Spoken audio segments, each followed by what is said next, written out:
Welcome to the Bodybuilding Banter podcast, your number one source of all things bodybuilding. Be sure to like and subscribe to stay up to date on future episodes. Now, here's your host, Leroy Rollins.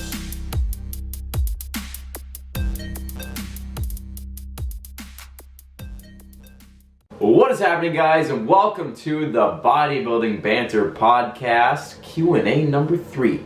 Now, what I did, and I do every time, post on my social media, ask me a question, I will pick some and I will answer them in a podcast, which I'm going to do today for you guys.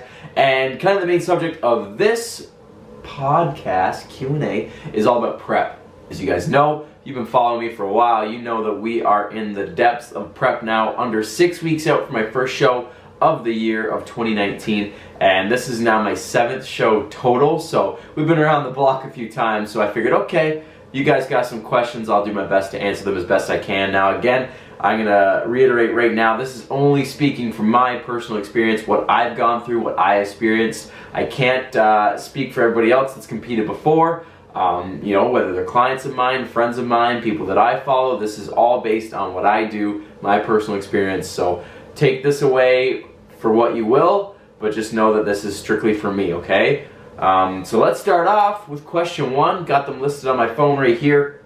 So number 1 was, how many days a week do you train? That's probably pretty evident online if you did a little bit of research, but not to be rude. But right now I'm doing 5 days a week in the gym. That's a sweet spot for me. 4 to 5 seems to be where I run comfortably and can make progress, whether that's progressing my weight up and in a bulk, or where I'm at now in a cut. 5 days a week. Any more than that, I start to get a little bit beat up. I stick to the bigger compound movements for the most part, so they can take a toll on your body, especially when you are starting to go heavier. So I find the 5 days gives me adequate recovery, so I run a 3 days on, 1 day off, 2 days on, 1 day off. So Monday, Tuesday, Wednesday we train, Thursday we rest, and then Friday, Saturday we train, and that puts us off again on Sunday. So that's what I'm doing currently, and that's what I've been doing for quite some time now. I'm not sure what the plan is for the off season, whether I'm going to switch that up and change it up a little bit, or if I'm just going to keep running with it. But that's what I'm doing right now, and that's what I enjoy doing. Question number 2, how much cardio are you doing?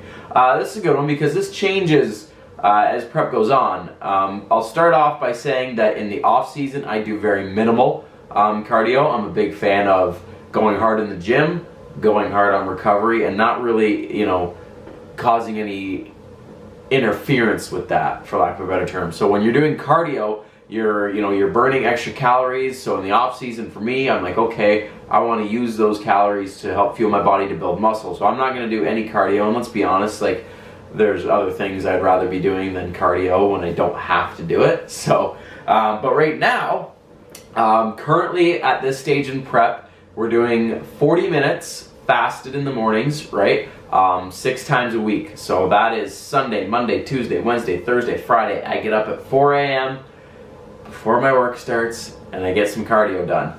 On top of that, we are now doing 1 post-workout HIIT session on the spin bike. I've been running that for quite some time now. My coach has had that in my routine for a good chunk of this prep, which is 30 seconds hard, 30 seconds not stop, but just let off on the gas a little bit, for 12 rounds, okay? So it works out to 12 minutes total, 30 hard, 30 recover, 30 hard, 30 recover for 12 minutes. And then new this week is 3 times 40 minutes in the evening. Now a lot of this, guys, is based on how my schedule is. I'm very busy, honestly, so doing the cardio in the morning, some people will say fasted is better, some people will say just do it whenever, there's not much of a difference. I've personally always done fasted cardio on my preps, and that's what's worked for me from a result standpoint and a convenience standpoint. Am I saying you have to do fasted? Not necessarily, but for myself, that's what I've done, that's what I do, and that's what's worked for me. And then the evening sessions, they're new this week, as I mentioned, so again, it's a timing thing for me. I don't think where you do your cardio is a whole lot, different as far as results go. The fact that you're doing it is where you're going to get the results. But again, the scheduling for me is tricky, so I gotta get up early, get it done, and then I work and train and meal prep and all that stuff, and do videos and get computer work done, and then when am I gonna do cardio again? It's gonna be the end of the day. So to refresh this cardio schedule right now, Sunday to Friday we do the 40 minutes in the morning, and then on Tuesdays, today for example, we did the post-workout HIIT, and then Wednesday, Thursday, Friday is going to be the 40 minutes in the evenings. Again, scheduling, that's how it worked out. So that's how much cardio I'm doing right now at basically 5.5 weeks out as of tomorrow, Wednesday. Question number 3, while dieting, what is your overall experience? Good or bad? Hungry? Irritable? Okay. Yes, is the answer to all those questions. Prep is an interesting time, guys. Like, it really is. You spend a lot of time focusing on yourself. You're very selfish. You're always thinking, when can I eat again? Do I have all the groceries that I need? What foods do I need to cook? Am I training? How's my workout today? I need to go to bed. I need my supplements. Like, it's a lot to focus on. It really is. And people don't see that. I think people just see the workouts and they see the abs and they're like, oh, okay, you know, whatever. But it's not. It's all consuming. It's very, very mentally taxing as much as it is physically. So overall experience, I'd say, is good. Bodybuilding and going through a prep in general has taught me, again, this is like my 7th show, right? So none of this is overly new, but it just, you set this goal for yourself at the beginning of your prep, and you're like, okay, on this day I want to be the best I can be. I want to get my best physique possible. And you put so much effort into that prep, whether it's 10 weeks, 20 weeks, 30 weeks, whatever it is, you put so much, work into it. And I think that's taught me a lot about determination and setting goals and having that drive each and every day to do my best and do everything I can. So overall, prep is good. As far as anything bad goes, I wouldn't say there's anything directly bad. There's moments where it's hard and it's challenging, and that's with anything that's, worth getting, right? There's going to be those struggles. But as far as bad goes, I've never, dealt with like really body image issues or anything like that. Like, I hear a lot of horror stories about people like after a show like feeling shitty about themselves when their weight gets back up, and for me, I never really went through any of that. Relationship wise, in the past it was an issue, and you could call it a bad. I mean, those relationships were going to go south anyways, let's be honest. The prep just kind of magnified it. But the situation I am the situation I'm in right now with Carrie, who is also prepping, like, I wouldn't change a thing, and she's super supportive, and I give her that support right back. And when we've both had long days, sometimes we come home, we don't say a word to each other, we pack our food, we get our gym clothes out for the morning, and then when we get in bed, we kiss each other goodnight and call it a day, and we're okay with that because we understand. So as far as bad things go, guys, there's really not much of anything. Hungry was kind of like an after question. Yeah, I'm hungry every day. I'm hungry all the time. Very, very rarely am I full to the point where I couldn't eat again, especially at this stage in the game because calories are low. Most days I'm hungry, and that's one of the hard parts about this, is that that feeling you get when you're hungry and someone says something and you're like kind of snappy because you're like, I just want food. When you're on like a prep, you're kind of like that all the time, and it takes a lot of like mental strength and stability to like manage that, and I'll be the first to admit I used to be not very good at it.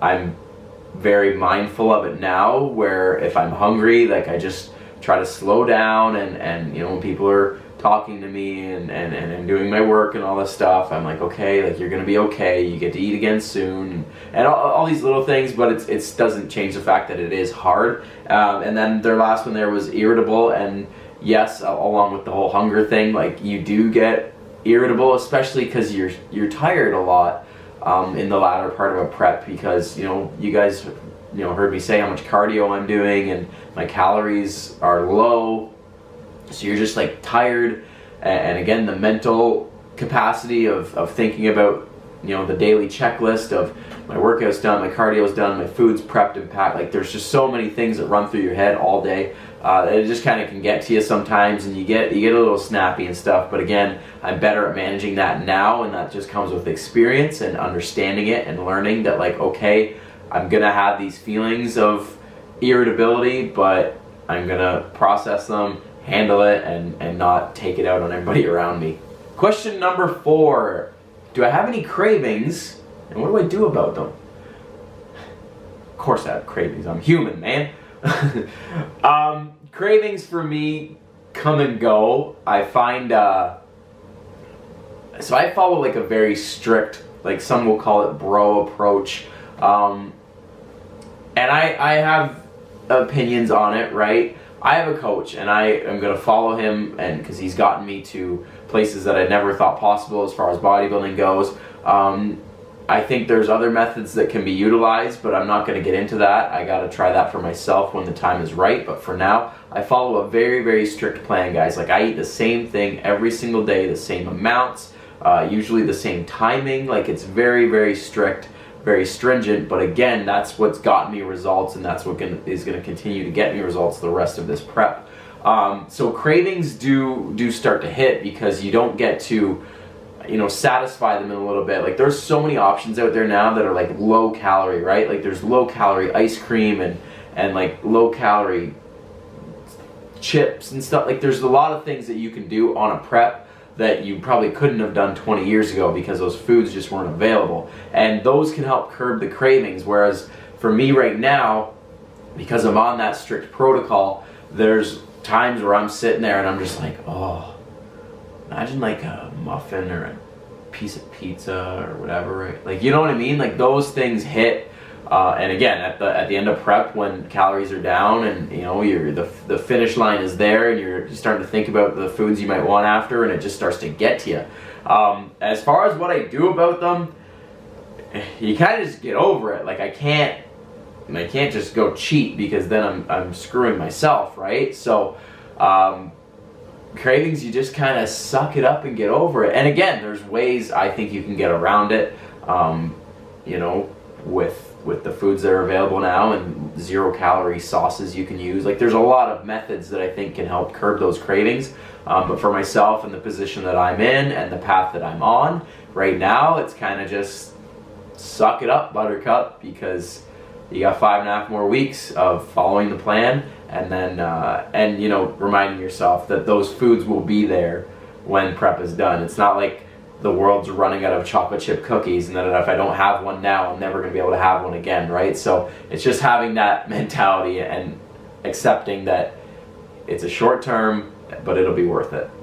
And the last question, which is how much weight do I lose or gain? Obviously, on a prep, your goal is to get leaner, so weight loss is what we're looking for here. I don't know why they ask gain, because I don't gain any weight, because that would be me not losing fat. But it usually is somewhere around 25 to 30 pounds for myself, from where I am in an off season to where I get to on stage, depending on conditioning in the off season and what we can hit for the show. It varies, but to give you some perspective, this prep I started at 176 pounds, and we're projecting to hit around 150 come show day, so that would be 26 pounds. I'm just shy of that 20-pound mark, expecting to hit somewhere around 156 this weekend, which would put me at that 20 pounds, and then getting that last 5 to 6 pounds off over the next 5 weeks is the goal. So somewhere around 25 to 30 pounds, guys. That's where I hang around at, and that varies from person to person depending on how,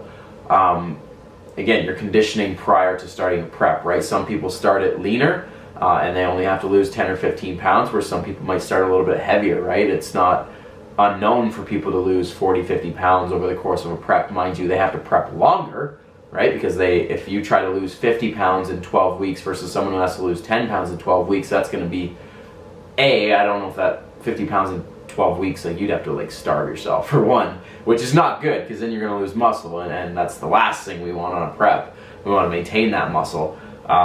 So depending on your situation, that number would vary, but for myself, again, speaking for myself, 25 to 30 pounds is kind of the general weight loss that I have to do to get in stage condition. All right, guys, hope you guys enjoyed this podcast, this little Q&A talking about prep. answering some questions you guys have for me. If you got any more questions off the top of your head right now, comment them below. I will save them and set them aside for a later podcast. If you guys enjoyed the podcast, be sure to like and subscribe. And if there's any guests that you want me to get a hold of and try to get on the podcast, please let me know, because I'll get in touch, I'll slide into the DMs, and I'll see what I can do. Thanks again, guys, and I'll see you guys in the next one.